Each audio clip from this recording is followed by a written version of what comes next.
जरूर पढ़िएगा, बहुत अच्छी कहानी है। और बताइएगा आपको कैसी लगी। मम्मी मैं कह रहा हूं ना, मैं सिया से ही शादी करूंगा, अन्यथा मैं जिंदगी भर कुंवारा रह जाऊंगा और यह मेरा अंतिम निर्णय है। अब इस विषय पर मैं आपसे आगे बहस नहीं करूंगा। तभी अभिनव की मम्मी रमा जी ने कहा, बेटा तू समझता क्यों नहीं है? हमने तेरे सामने सिया की जन्म कुंडली पंडित जी को दिखाई थी ना, और उन्होंने सिया की कुंडली में मांगलिक दोष बताया है। अब तू बता, सब कुछ पता होते हुए हम तेरी शादी एक मांगलिक लड़की से कैसे कर दे?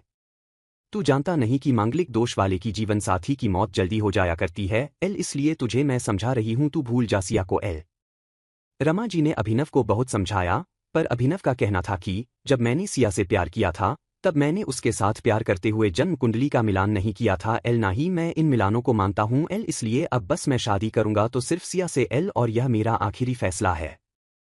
आखिर रमा जी को अपने बेटे की जिद के आगे झुकना पड़ा और पंडित जी के द्वारा बताए गए अनुसार सिया के मंगल दोष को दूर करने के लिए अभिनव के साथ शादी करने से पहले सिया की शादी एक पेड़ के साथ करवाई गई और उसके बाद सिया ने अभिनव से शादी करी। सिया दुल्हन बनकर अभिनव के घर आई, पर रमा जी को सिया का मांगलिक होना अभी भी खटक रहा था।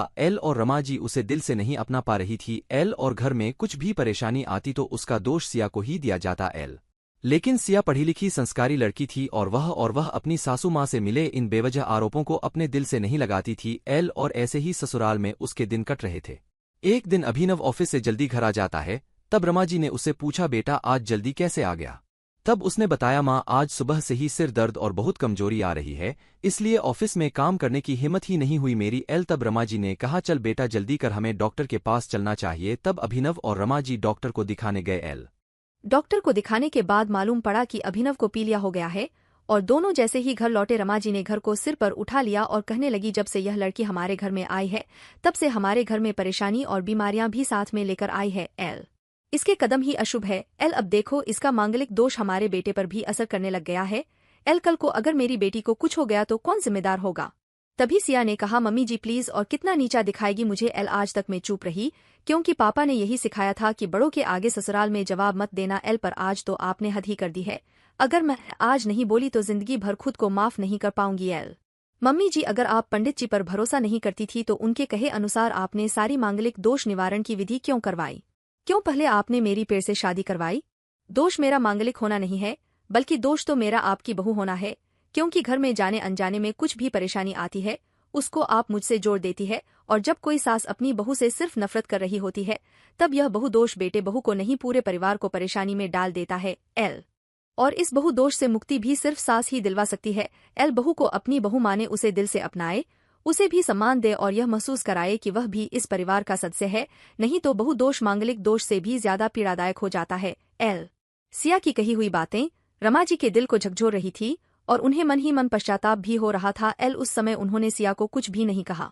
थोड़े दिन बाद अभिनव बिल्कुल ठीक हो गया और ऑफिस जाने लगा, और 1 महीने बाद अभिनव की सैलरी भी बढ़ गई। तब उसने घर आकर इसका श्रेय सिया को दिया। तो रमा जी बोली, हाँ सही है बेटा, तू तो सारा श्रेय बहू को ही देगा। तेरी माँ का आशीर्वाद भी तो तेरी प्रगति के पीछे रहता है, तेरे साथ तू तो मुझे श्रेय देना भूल ही गया।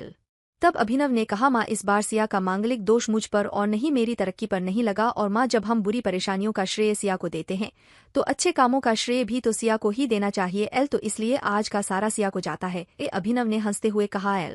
तब सिया बोली, अभिनव तो क्या तुम भी मुझे ऐसा समझते हो? तब अभिनव ने कहा, नहीं सिया बिल्कुल नहीं बल्कि मैं तो माँ को यह समझाना चाह रहा हूँ कि सुख दुख हमारे जीवन का हिस्सा है, और कभी जीवन में खुशियाँ आती है तो कभी गम भी आते हैं। इसके लिए हमें परिवार के सदस्य या अपनी बहू को दोष देना उचित नहीं है। तभी रमा जी बोली, बेटा सही कह रहा है तू, और तेरी तरक्की ही बहुत है। मुझे इस झूठे दोषों से बाहर निकालने के लिए आज मैं यह कसम लेती हूँ कि आज के बाद मैं सिया को किसी भी बात का दोष नहीं दूंगी। यह सुनकर सिया आज बहुत खुश थी क्योंकि आज उसको उसकी सास ने मांगलिक दोष के साथ साथ बहु दोषों से भी मुक्ति दे दी थी।